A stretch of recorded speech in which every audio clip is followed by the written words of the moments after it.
Hello and welcome to Architecture and Western Culture, officially known as MHU 124, here at the Metropolitan School of Professional Studies at the Catholic University of America. I am Michael Molinelli. I'm an architect, I'm your instructor, and I'm your host too, whichever way you want to consider it. This is a 14-module course. It's asynchronous, so all the videos are available to you to watch at your own leisure. Parts A and B are pre-recorded classes about the subject of that particular module. I would like to do Part C live, so you and I can talk, you can ask your questions, you can contribute your ideas, and we could have a real live discussion.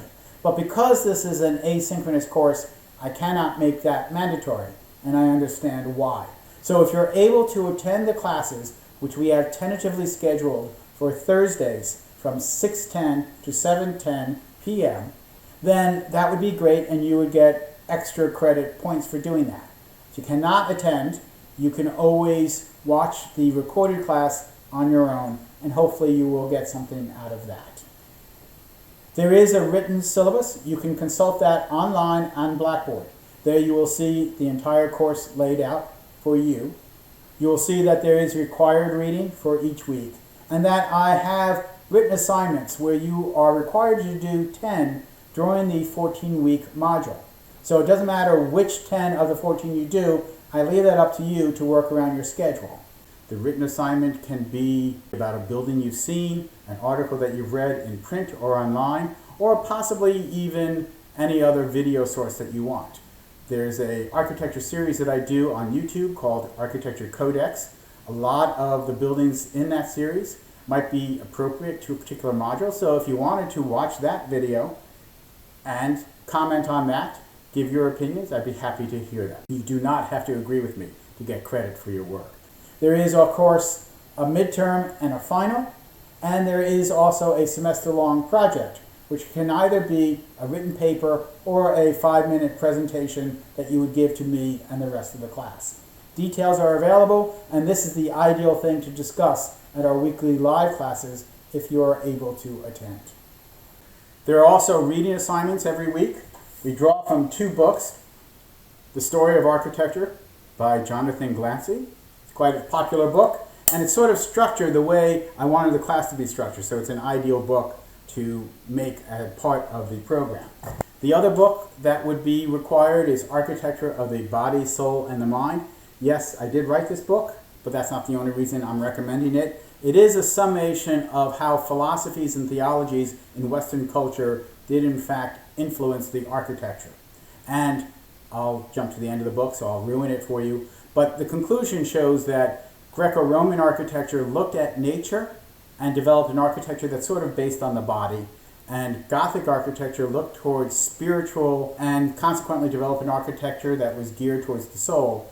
And modernism looked towards rational thought and consequently developed an architecture that would appeal to the mind. So there you have it in the 3 philosophies, the 3 styles of architecture, body, soul, and mind, which is a pretty complete human experience. So that's one of the things that will help you with this class. There's also a chance for you to do a term paper or a term project.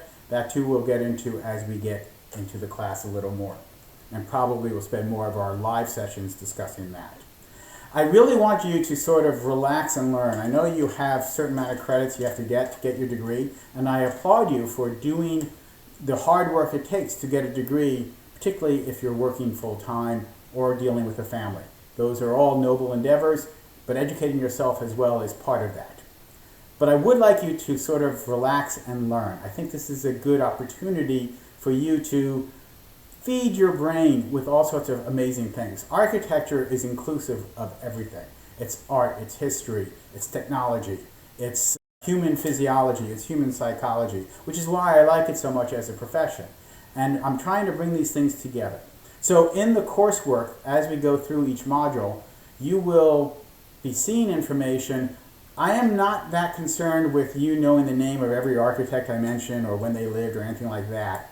I would like you to sort of walk away with an appreciation for the different styles of architecture that we're going to talk about. You should know where they were being built and approximately which century they were being built in. And that would really give you most of the information you need.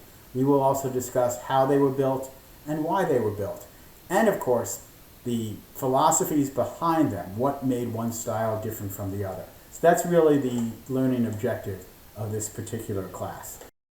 You will note in the syllabus that Module 1, which is pre-Egyptian, is not really going to be on any test. So this is our first chance for you to sort of, like I said, relax, kind of learn something about human history and human architecture prior to the Egyptian period. Likewise, Module 8, which is on non-Western architecture, also will not be on any of the tests. There is a bias in this course reflecting my training both in Western culture and Western architecture and the areas that I visited.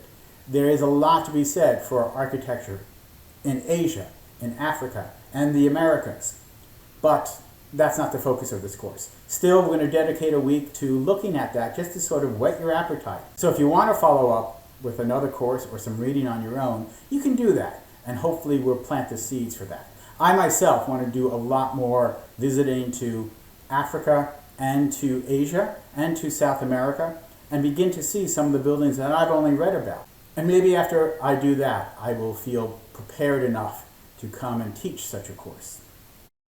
So that's really the outline of the course, and we're going to move right into Module 1A, which is a discussion of the course in general in much greater detail and its context in architecture. So after the fade out, we'll fade back in and we'll get started. Thank you again for taking the course. I hope you find it enjoyable, and if at any time you have any questions, just email me. See you on the other side of the fade out.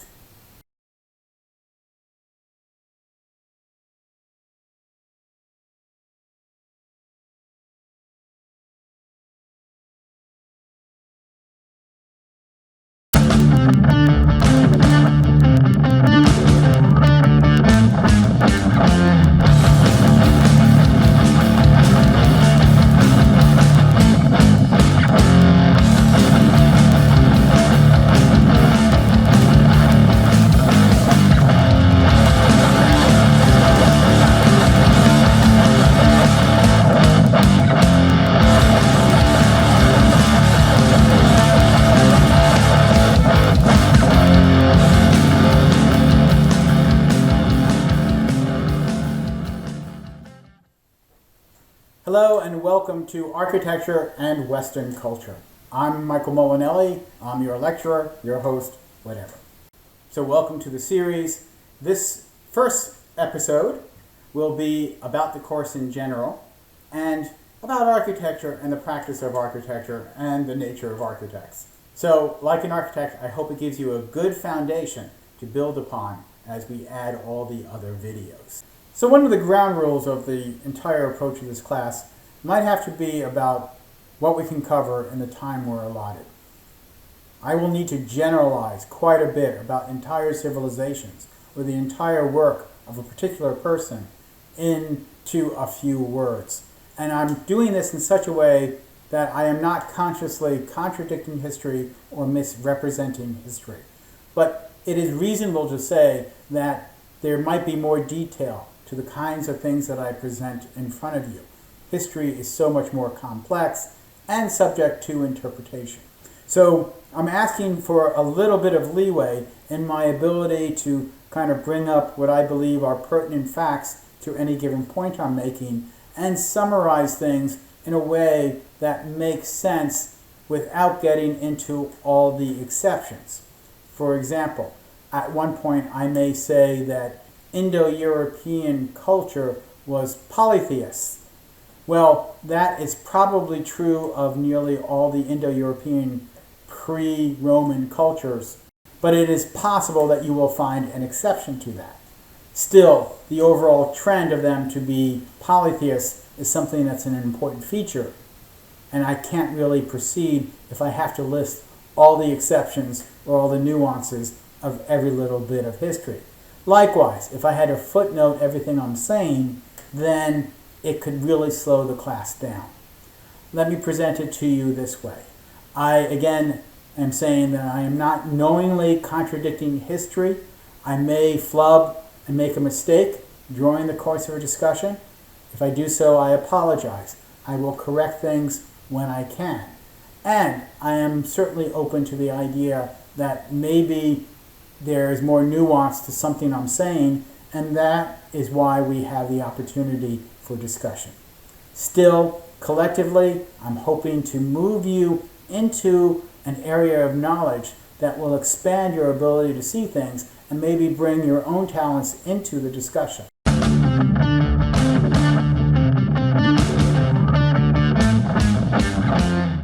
One of the things that is worth considering, and even though I can't put an accurate number on it, let's say about 99% of everything humankind has created is gone.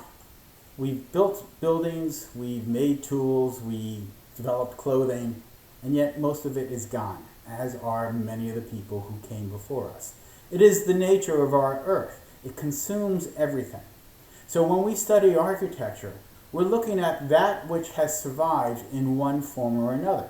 And this might bias our viewpoint of things. Much of older ancient architecture is known only through archaeology. And that means we have to put together little bits of information, pieces of bone, pieces of tools, maybe a foundation, a brick, to try to figure out what was going on. Occasionally you get lucky and you find somebody frozen in a glacier, and they have all sorts of useful information, but that's usually not the case. And generally they're not frozen in a glacier with their buildings. So we have to somehow put together this information one other way. And so the bias of our history when we study ancient architecture is we merely study that which survives. Humankind has been around for many hundreds of thousands of years, and yet building has only been a small part of that history, perhaps at most 7,000 years. Climate was changing constantly in human history, and so about 80 to 100,000 years ago, it appears that some people left the African continent to follow their food supply. Their food supply was four-legged animals, and as those animals migrated to places where they could feed better, the human population followed. That was basically the trend that led to the population of Europe, Asia, eventually crossing the Bering Strait and into the Americas. And in Southeast Asia, that led them from island to island all the way to Australia and beyond. Humans in search of food. The reality is that most of humankind were sojourners. The building was a portable tent of sorts, made with wood and animal skins, that would not survive into our current day. It would decay and disappear.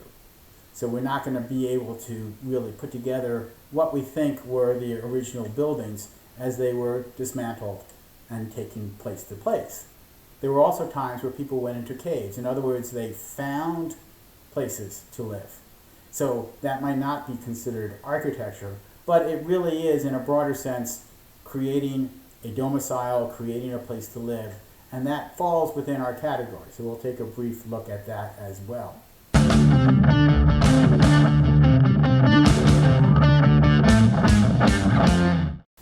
So the significant change in architecture came when humans shifted from being sojourners who were in pursuit of their food that ran away. All that changed when mankind decided to literally take root and put food into the ground. Agrarian societies do not move. They have to stick around to make sure their plants grow and are protected. This tilling of the soil leads one to stay in one spot, and consequently, the buildings would have been more substantial. This is when we see the earliest buildings developing the concept and the technology of the mud brick.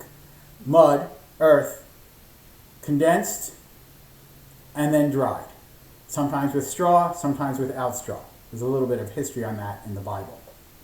And so our first evidence of the buildings ends up being these mud brick buildings and placed stones. Now there is some use of stone prior to buildings. We'll get into that in a while. But the reality is that the building didn't come till about 7,000 years ago in Europe and Asia, and maybe about 5,000 years ago in Africa and the Americas. The bias then is that we study those buildings of which we have great record. And it just so happens that the first society, the first civilization for which we have a lot of buildings that have sustained themselves to this day in some form or another starts with the Egyptian civilization.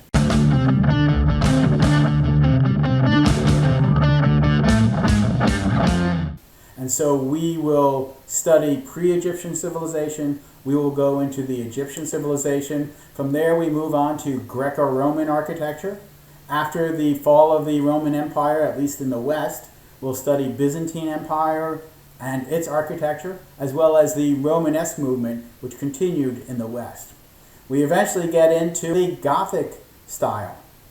After the Gothic style, which some people in the Italian cities considered a rude interruption to Greco-Roman style, we'll get into the Renaissance style, which is a rebirth of Greco-Roman architecture. From there we move to Baroque and Rococo. After that, we get into the 19th century, and we have romantic revivals of older styles, both the Greco-Roman and the Gothic style. Finally, towards the end of the 19th century, we hit the modern era.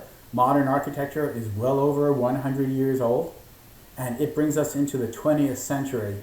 And around mid-20th century, we begin to depart from the pure ideals of modern architecture and get into what we might call postmodern architecture.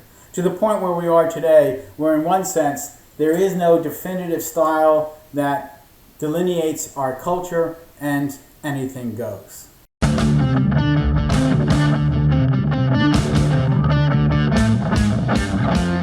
So what you'll see as we go through this coursework is an expression of history, those things we understand, those things we don't understand, as well as my opinions about their significance. And hopefully I'll do this in such a way that you'll be able to tell my opinions from fact. So let's take a look at the word itself, the word civilization. There's a bias in that. It actually is derived from the Latin word civis, meaning cities. The Greek word for city is polis, and you'll see that come up in other classes. Anyway, civis, cities, means civilization. In other words, you aren't a civilization unless you build cities. Well, this is too narrow a view of what makes a civilization. And we see plenty of civilizations in the Africas and in Asia and in parts of the Americas that did not build cities, at least in the conventional sense that we understand cities as permanent buildings. If you're familiar with the Crash Course series on history, a delightful video series hosted by John Green, he will always be talking about a particular society and an aspect of society and how it is formed and how they developed expansionism and religion, etc., and then he say, there's always one exception. Wait for it, the Mongols! And he's correct. So if you were talking about a civilization leaving buildings behind, the Mongols left no distinctive architectural style behind. They were not interested in building cities, having everyone conform to a religion, or doing anything like that. Very different from how other civilizations built themselves. The Mongol civilization was a series of conquests spread across the world. Now, if we're building cities and building buildings, as the pharaohs did, to attain immortality, Genghis Khan didn't do it the right way. He didn't really build any cities. And yet Genghis Khan, in one sense, could be considered the most successful biological human ever. If you reduce humanity to nothing but biology, in biology, we say the purpose of every organism is simply to reproduce. There's nothing more esoteric or higher about that. That's a limited view in my opinion, but that's a view. So if Genghis Khan, instead of spreading his style of architecture across Europe and Asia, instead spread his DNA, which apparently he did abundantly, then he is more successful than some of the pharaohs who built their pyramids or built underground tombs in order to preserve themselves for perpetuity. Genghis Khan has about 16 million men, which might mean there's got to be around 32 million people throughout the world who can directly trace themselves to his DNA. And that's pretty darn successful.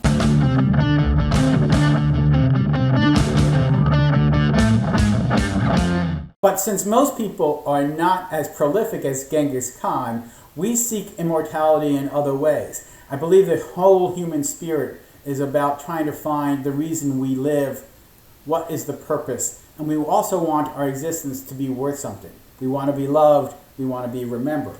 For many people, they achieve this through their religion. And we can go into comparative religions, that's not the focus of this course, but religions will come up at different times. Another way that people seek immortality, or that their life meant something, or that they're loved, is to seek power or to build permanent buildings. And usually, to build a building, you have to acquire a certain amount of power.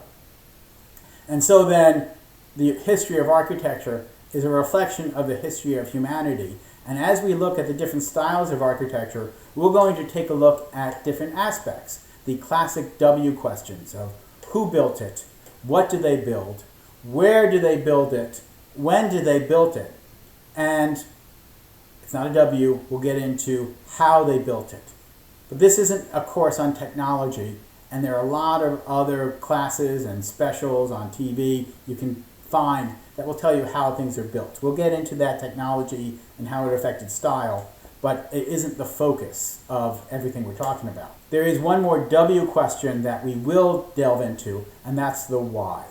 Why did they build this? You know, if I was Pharaoh and I had just conquered all my neighbors and I was the richest person on the face of the earth, I might just kick back and enjoy it, you know? But these guys didn't do that. They decided they had to build temples to their gods. Well, building is expensive and time-consuming, and it's a very arduous process to get things built. There's also sort of logistics. You have to follow the laws of nature, which was a concept many of them didn't understand. They just knew what worked and what didn't work. So we get into the why they built it. A lot of times you will find that the buildings that lasted were those buildings dedicated to a deity of some form. And so they built them out of stone or their best brick because they wanted them to last. Deities, almost by definition, are immortal. And stone and brick, the right kind of brick at least, is almost immortal as well. And that's why those buildings were built out of those materials, and that's why they survived, which is why the focus of a lot of our building study on style will be on those religious buildings that they put together, because those are the ones that were designed to last forever. You can look at Egyptian temples and tombs, and you'll see them all over the place. Try to find a hut that an Egyptian slave might have lived in, and you're not going to find it. Probably was made of wood and canvas, and probably decayed many, many thousands of years ago. In searching out the why then, we will probably look at the philosophies and theologies of a particular civilization and see how that formed their aesthetics, how that really helped them shape their technology into a vision of beauty that really embraced their civilization. One of the reasons I wrote my book, Architecture of the Body, Soul, and Mind, was to investigate the idea that aesthetics just did not emerge from the brain of the architect. Rather, it emerged from the society in which people lived. That society had a philosophy, that society had a theology, and that formed their vision of what was perfect and what was beautiful. And the architects then grew up in that society, embraced those ideas, and expressed them in buildings using the technology of the time. It was not, as it's often taught to we architects, that genius architects suddenly came up with this idea. I think it's a lot more of the culture, the society created a frame of mind that geared them towards a certain kind of aesthetic. And I summarize Western architecture with Greco-Roman, Gothic, and modern because I think those are the three most unique and distinct styles. And nearly every other style that we talk about will be a deference or a reference to one of those styles rather than its own unique style.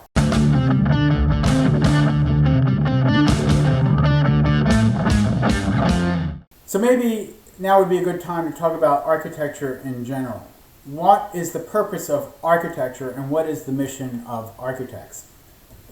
I think it was said best by Vitruvius, who was a first century architect in ancient Rome. He wrote a book called The 10 Books on Architecture, so I guess he wrote 10 books.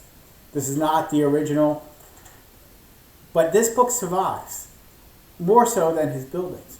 And from this book, we learned about Greek order and Greek architecture. So it's everything from a book on the nature of style, plus how to make the best mortar, where to find the good sands, how to tell one species of wood as better from another species of wood. A lot of technical information in addition to theoretical and style information. Vitruvius, in the book, sums up a number of things. One of them is the mission of architects. In Latin, the phrase is firmitas utilitas venustas. It's translated often as stability, commodity, delight, or firmness, utility, and beauty. That really sums it up, and I think that's the mission of all architects. Firmitas, stability. The building should not collapse. It shouldn't collapse under its own weight, or in the rain, or in the snow, or in an earthquake. It's a very basic concept that the building needs to stand up, stay firm, to protect the people on the inside. Utilitas, utility, commodity. The building serves a purpose. It's not just being built for decoration. It is not just sculpture. And so it should fulfill that purpose. Is it a house? You put some things in a house. Is it a school? You put different things in a school. Is it a sports arena? Is it a hospital? These are the kind of things that an architect needs to take into account in designing this building. And the third item is venustas, beauty, delight. It is part of the mission, unstated, that all architects are trying to make the world a better place by increasing beauty. Now, what is beauty is one of the things we will look at, because different civilizations, different architectural styles considered some things more beautiful than others. And they had reasons behind them. They had philosophies behind the ideas. And that's one of the interesting things about architecture, is that beauty is generally sought outside of the individual in some ideal form. And we'll get into what those are in different styles of architecture. Very recently, architects have sought beauty not outside of themselves, but inside of themselves. And if you were talking about the issue of where architecture beauty comes from, instead of coming from the body, the soul, or the mind, in that case, a lot of current architects come from the ego. It's a personal expression. We'll get into that discussion as well. So with firmitas, utilitas, and venustas, we have the mission of architects. Gentlemen, we have two basic suggestions for the design of this architectural block, the residential block. And I thought it best that the architects themselves came in to explain the advantages of both designs. That must be the first architect now. Ah, yes, it's Mr. Wiggin of Ironside and Malone. Morning, gentlemen. This is a 12-story block combining classical neo-Georgian features with all the advantages of modern design. The tenants arrive in the entrance hall here, are carried along the corridor on a conveyor belt in extreme comfort and past murals depicting Mediterranean scenes towards the rotating knives. The last 20 feet of the corridor are heavily soundproof. The blood pours down these chutes, and the angled flesh slurps into these large Excuse me. Did you say knives? rotating knives, yes. Are you proposing to slaughter our tenants? Does that not fit in with your plans? No, we wanted a simple block of flats. Ah, I see. I hadn't correctly divined your attitude towards your tenants. You see, I mainly design slaughterhouses. Yes, pity. Mind you, this is a real beaut. I mean, none of your blood caked on the walls and flesh flying out of the windows, inconveniencing passers-by with this one. I mean, my life has been building up to this. Yes, and well done. But we did want a block of flats. Well, may I ask you to reconsider? I mean, you wouldn't regret it. Think of the tourist trade. No, it's just that we wanted a block of flats and not an abattoir. Yes, well, of course, that's just the sort of blinkered, Philistine, pig ignorance I've come to expect from you. Non-creative garbage. You sit there on your loathsome spotty behind, squeezing blackheads, not caring a tinker's cuss about the struggling artist. You excrement! You lousy, hypocritical, whining toadies! With your lousy colour TV sets and your Tony Jacklin golf clubs and your have bleeding Masonic handshakes. You wouldn't let me join with you, you black-balling bastards. Well, I wouldn't become a Freemason now if you went down on your lousy, stinking, pullulent knees and begged me. Well, we're sorry you feel like that, but we did want a block of flats. Nice though the abattoir is. Oh, the abattoir, that's not important. But if one of you could put in a word for me, I'd love to be a Freemason. Freemasonry opens doors. I mean, I was a bit on edge just now, but if I was a Mason, I'd just sit at the back and not get in anyone's way. Thank you. I've got a second-hand apron. Thank you.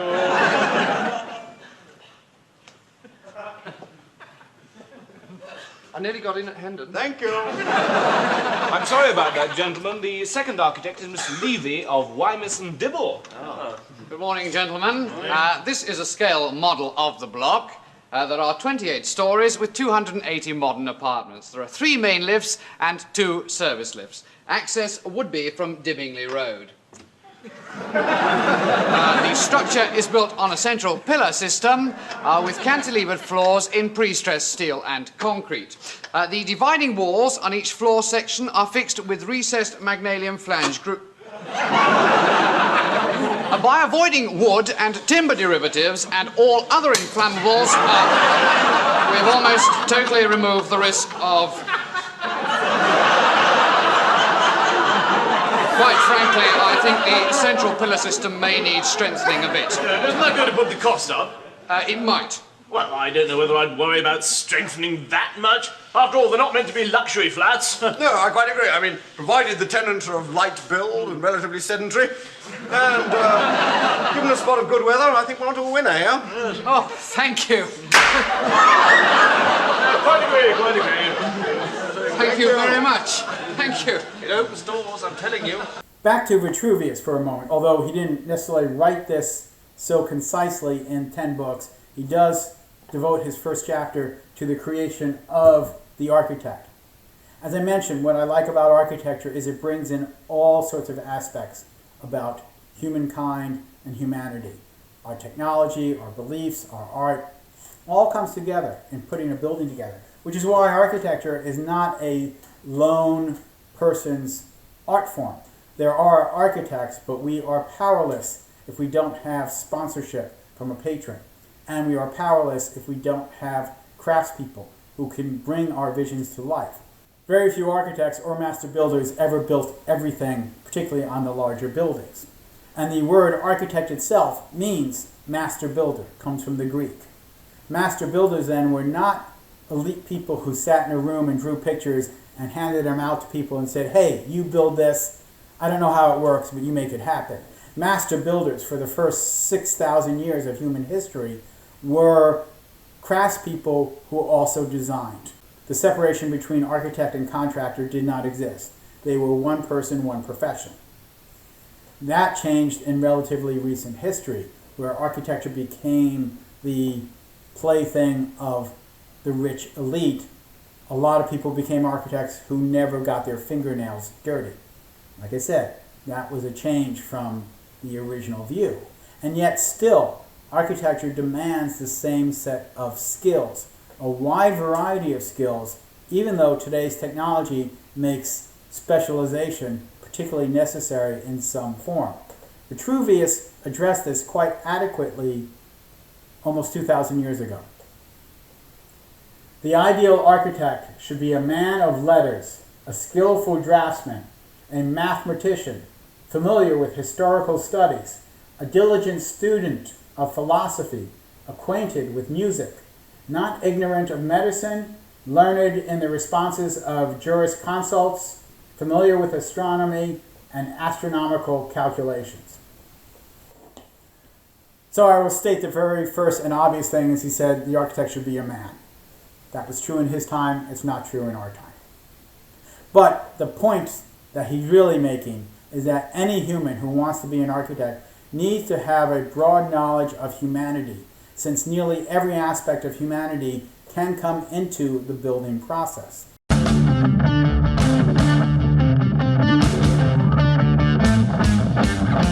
So in addition to the mission of architects, there's also the effect that buildings had on people. And that might be best summed up by Victor Hugo, who wrote, among many books, Les Miserables. He also wrote Notre Dame de Paris. Many of you know it by its colloquial name, The Hunchback of Notre Dame. In the book, there's a part where the archdeacon is destroying a printing press because he perceives the printing press, or freedom of speech, would destroy the institutions that built the great buildings, in this case, the church. I don't know that we would argue if he was correct. We might argue whether or not it was a good thing. But the reality was Victor Hugo saw the printing press and the building as two forms of expression that could work against each other. And he says so in the book, both obliquely and explicitly. Thus, during the first 6,000 years of the world's existence, from the most immemorial pagoda of Hindustan down to the Cologne Cathedral, architecture was the great script of the human race. And so true is this, that not only every religious symbol, but every human thought has its page in this immense book and its monument. So he's saying that the buildings prior to the printing press really expressed everything that humanity had. And we will see that in different styles of architecture. He also writes a little further in the same chapter, thus, to sum up what we have said so far in an inevitably incomplete and abbreviated form, mankind has two books, two records, two testaments, masonry and printing, the stone Bible and the paper Bible. Here, of course, he refers to Bible not necessarily about just the religious books, but the Bible as a book, the original Greek word of Bible. So you see that sort of parallel, how buildings at one point were great edifices that were also books that would instruct people. And we'll see that change, that after the Gothic period, after the Renaissance period, when the printing press expanded the printed word, that buildings themselves changed rather radically, because they no longer needed to instruct in the way they once did. The transition from building to printing press as a primary means of communication is not unlike what we're seeing today, where the printing press and the printed word is losing to the electronic word, to the screen, to the internet. And that transition is revolutionary. So you see human history is affecting things all the time. And now that we have the electronic word, we are seeing things change in our architecture. Do we need offices and schools the same way we once did? Take libraries, for example. Libraries have never been book warehouses. You can put a lot of books in the room, it doesn't make it a library. A library is where people go to get information that has, for much of history, been recorded in written form, whether scrolls, whether books, whether newspapers. Yet, if the information is not necessarily stored in written form in a building, how will that change the library of the future? Will there even be libraries? That's one of the revolutions we're dealing with now, and it will change architecture.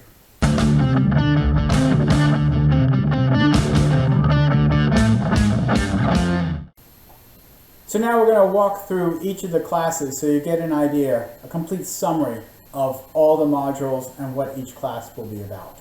We're in Module 1, 1A. This is our introduction into the course. And the next video, Module 1B, will be anything that's pre-Egyptian. And for our purposes, we will say that's anything before 3000 BC.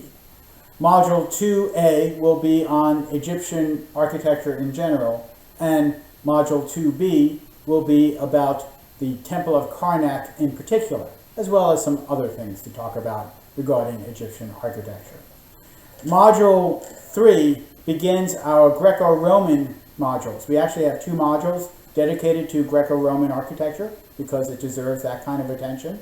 So Module 3A will be focusing primarily on Minoan and Greek architecture, with 3B focusing in on the Parthenon, otherwise known as the Temple of Athena on top of the Acropolis.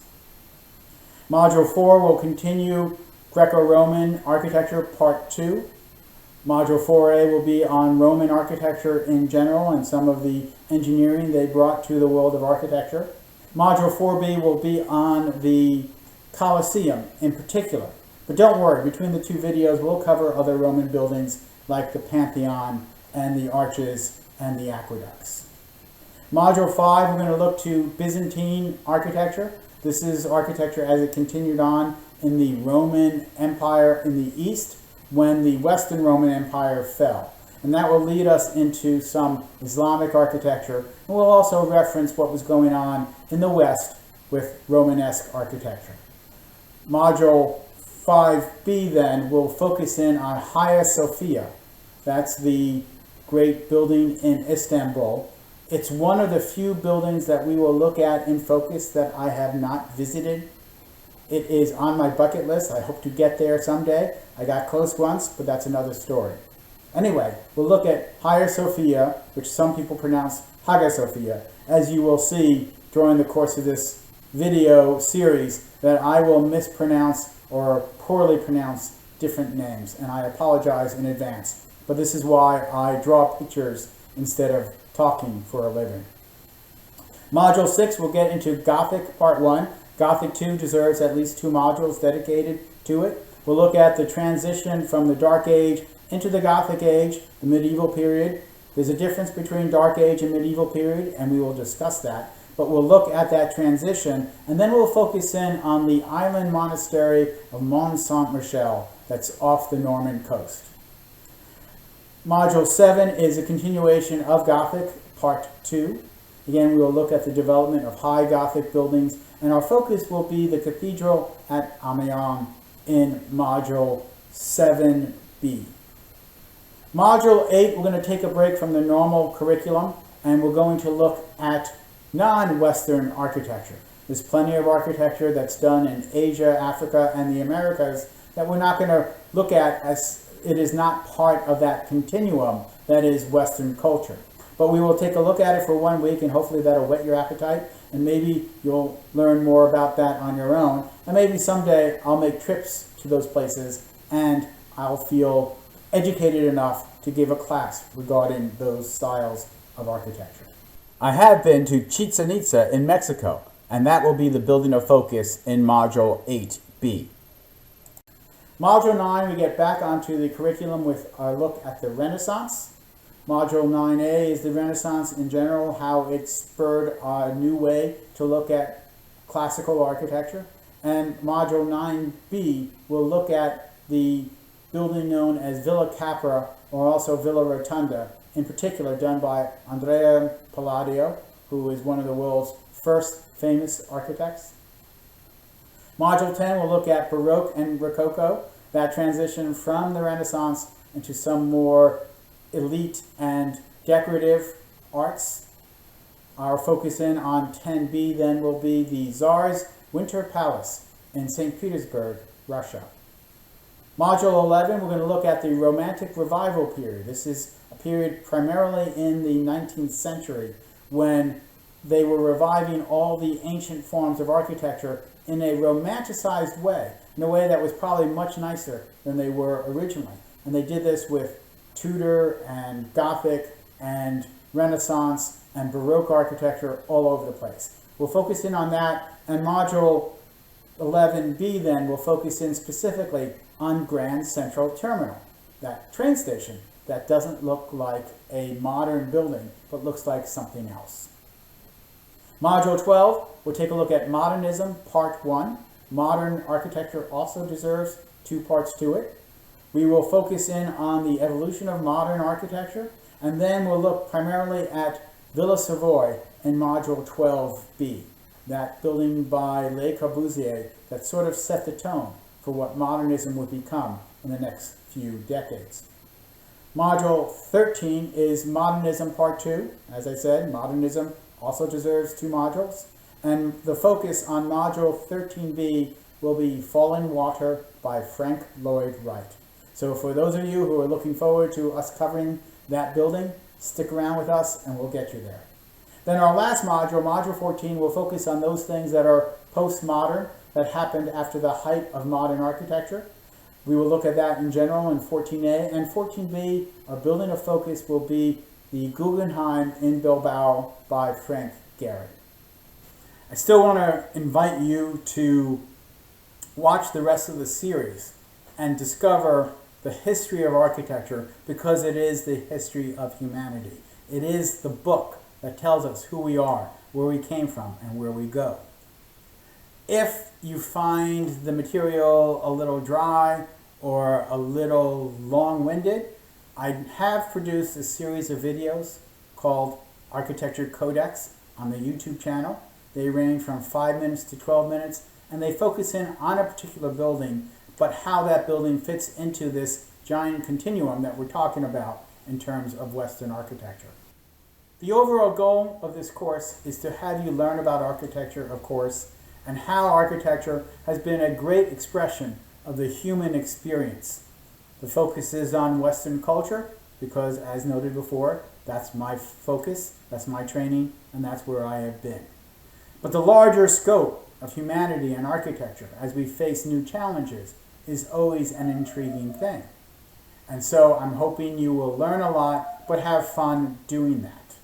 It is my intent that when you walk out after seeing a lot of these videos and look at a building, you'll be able to scrutinize and say, yeah, I understand now, but I don't know why they did it that way. Thank you very much, and peace to all.